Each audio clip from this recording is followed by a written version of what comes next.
Uma geração sem confiança. Hoje, toda uma geração de cristãos está tomando decisões sem consultar o Espírito Santo. Muitos crentes estão agindo com medo e desespero, sem fé nas promessas de Deus. Eles simplesmente decidem o que fazer por conta própria, baseados no que pensam ser o melhor. Qual é a consequência para tais crentes?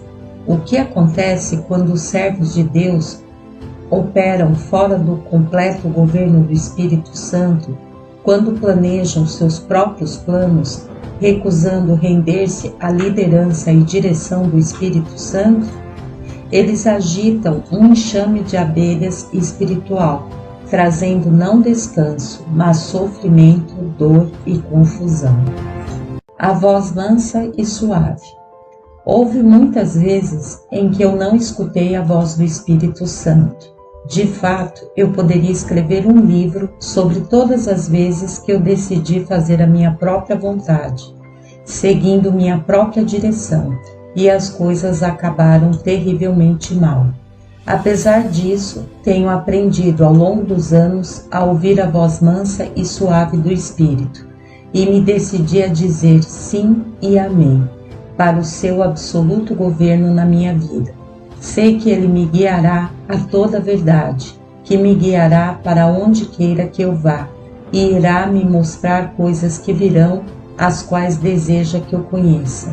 Sim, eu posso testificar que tal vida é possível, e assim como Ele me ensinou, eu apenas digo sim. Você também? Ele não esmagará a cana quebrada. Eis aqui o meu servo, a quem sustenho, o meu escolhido, em quem a minha alma se compraz. Pus sobre ele o meu espírito, e ele promulgará o direito para os gentios. Não clamará, nem gritará, nem fará ouvir a sua voz na praça. Não esmagará a cana quebrada, nem apagará a torcida que fumega. Em verdade, promulgará o seu direito. Não desanimará, nem se quebrará, até que ponha na terra o direito, e as terras do mar aguardarão a sua doutrina. Isaías, capítulo 42, versículos 1 ao 4. Essa passagem trata de Jesus. O Espírito Santo se move sobre o profeta Isaías para trazer a revelação de como seria Cristo quando viesse. E as palavras iniciais de Isaías aqui, eis aqui, sinaliza aos leitores: prepare-se para uma nova revelação sobre o Messias. A imagem que entra em foco nestes 4 versículos é clara. Cristo não viria para forçar as pessoas a ouvirem-no. Não viria com altos ruídos ou clamores.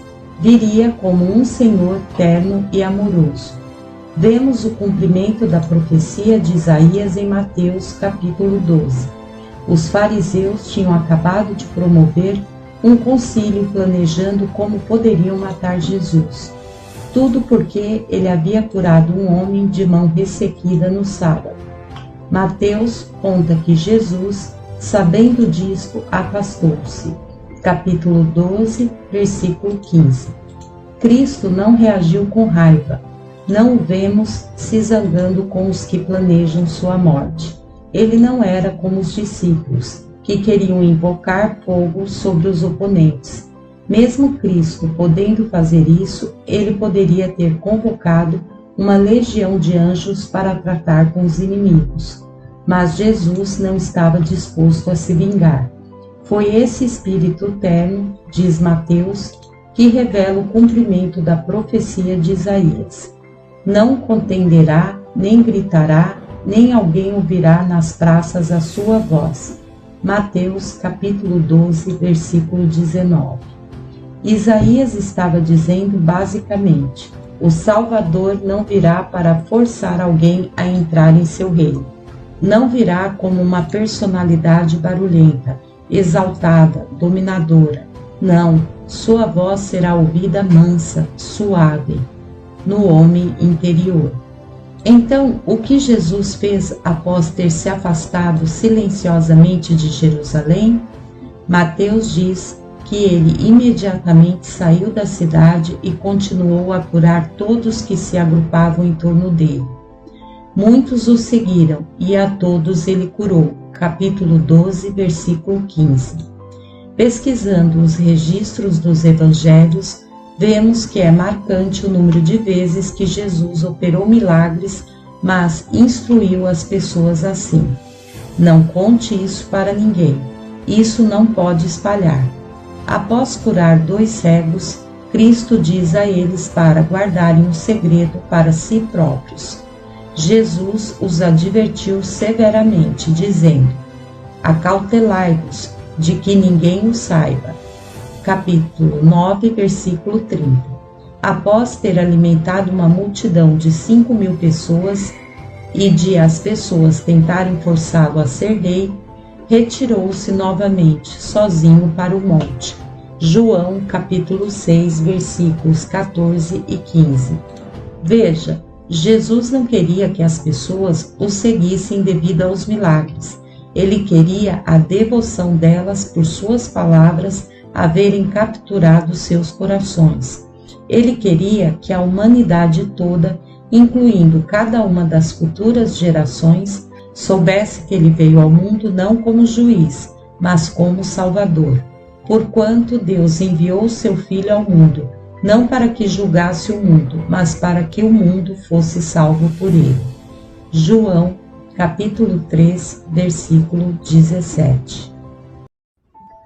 Que palavra você precisa ouvir para lhe tirar de sua caverna?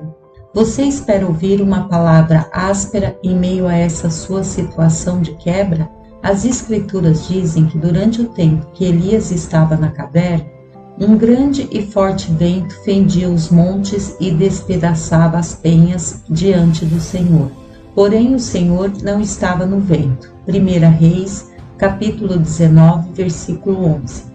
Deus não estava nessa mensagem. Você espera que a sua alma seja chacoalhada por um grito para despertar? Depois do vento, um terremoto, mas o Senhor não estava no terremoto. Capítulo 19, versículo 11. Você espera ouvir uma palavra flamejante? Depois do terremoto, um fogo, mas o Senhor não estava no fogo. Capítulo 19, versículo 12.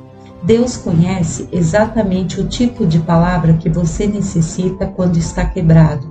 E não é uma palavra de condenação, não é uma palavra dura, não é um sermão fervendo. Eu creio que nessa passagem o Senhor está dizendo: quando você está aniquilado pelas provações, não te tratarei com dureza. Não, Elias necessitava uma palavra suave e de bondade. Depois do fogo, veio uma voz mansa e delicada. Capítulo 19, versículo 12. Alguns manuscritos traduzem essa frase como um cício tranquilo, significando uma brisa suave, refrescante. Essa mesma voz delicada, mansa e suave vem a nós hoje do coração do Pai, e a sua mensagem é a mesma. Vistes que o Senhor é cheio de terna misericórdia e compassivo. Tiago, capítulo 5, versículo 11. O Senhor é misericordioso e compassivo, longânimo e assaz benigno. Não repreende perpetuamente, nem conserva para sempre a sua ira. Não nos trata segundo os nossos pecados, nem nos retribui consoante as nossas iniquidades. Pois quando o céu se alteia acima da terra, assim é grande a sua misericórdia para com os que o temem. Como um pai se compadece de seus filhos, assim o Senhor se compadece dos que o temem. Salmo, capítulo 103, versículos 8, 11 e 13. Eis a sua palavra de libertação. Levante-se e confie. Chegou a hora de crer que Jesus está com você em sua tempestade. Ele lhe dará força para suportá-la. Não acredite na mentira de que você vai ser esmagado. O diabo não terá a palavra final. O Senhor diz: não importa o quão quebrado se sinta, não permitirei que você seja esmagado. Não permitirei que o fogo se apague. O meu espírito soprará sobre as cinzas, e as tuas chamas por mim voltarão.